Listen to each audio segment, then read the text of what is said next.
Hi everyone, my name's Grant I'm Kyrie. and we're here to talk to you a little bit today about CV writing.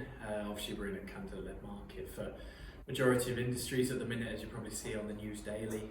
So here to give you a bit of an insight into the basics of CV writing, some tips and tricks, things to avoid, and that sort of thing really. I think to start with, it kind of goes without saying, put your name at the top, put your address, date of birth, and just some contact details so obviously an employer can get back to you.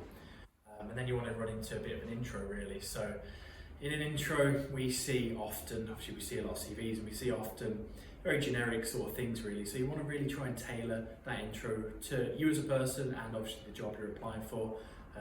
And that's really sort of what you want to do, and Kyrie will give you a bit of specifics now about that. Yeah, following just with what Grant said, no cliches. So that by that means no hard working, don't be punctual. These are things that are going to be expected of me from the employer. I can't turn up halfway through the day and just say sorry and just carry on. That's not what is expected.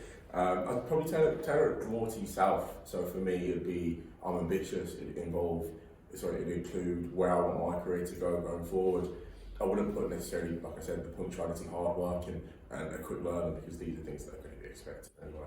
You want to put stuff like whether you're a mum coming back from work, returning to work, or looking for part-time, full-time, things like that.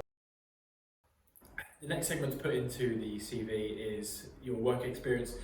It's probably more important for a lot of companies and a lot of industries to put that before your job qualifications, and some people do mix them about, but I personally feel as though work experience is the next best thing to put there. I think touching on that as well, it's more important to put your more relevant experience higher up the CV, and then obviously the older experience is a little bit further down. Yeah, I'd probably focus on your accomplishments as well, rather than your duties.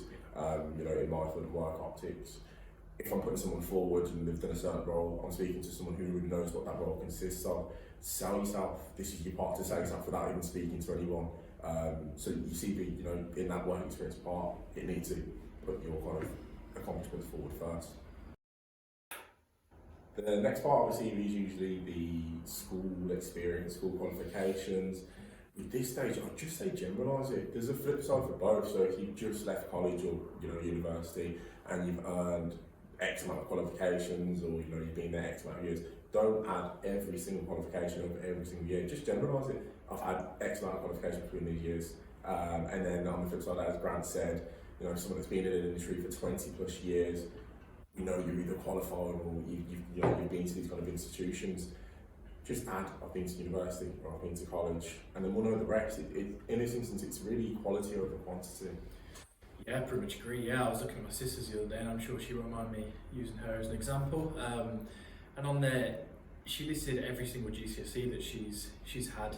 She's done extra qualifications as well, and it made her CV, I think, 4.5 pages long. And her employer wants to scroll through 2 pages of, to be honest, not relevant qualifications for what she was applying for. So she just needed to summarise that she had X amount of GCSEs, and obviously they'll look at other qualifications. I think that pretty much covers everything. I think the only other thing to mention is probably little things and silly things as well, to be honest, but they do happen probably more than people would like to admit. Silly little things like spelling and grammar, just make sure you've spell checked. Anything else? Layout and the sizing. Yeah, layout sizing. Yeah. Font. Stuff like wingdings. I don't know if anybody is old enough to remember wingdings. No. I'd say colour contrast. Colour contrast. You don't want to put like yellow writing on white backgrounds. Make it clear. Yeah, and decent sizing as well. I'd say make sure there's decent paragraph sizing, that sort of thing. And other than that, I think it's a brief discussion on the tips and tricks of a CV. There will be a blog that we will put in the comments for you guys. Just goes in a bit more detail than what we've discussed today.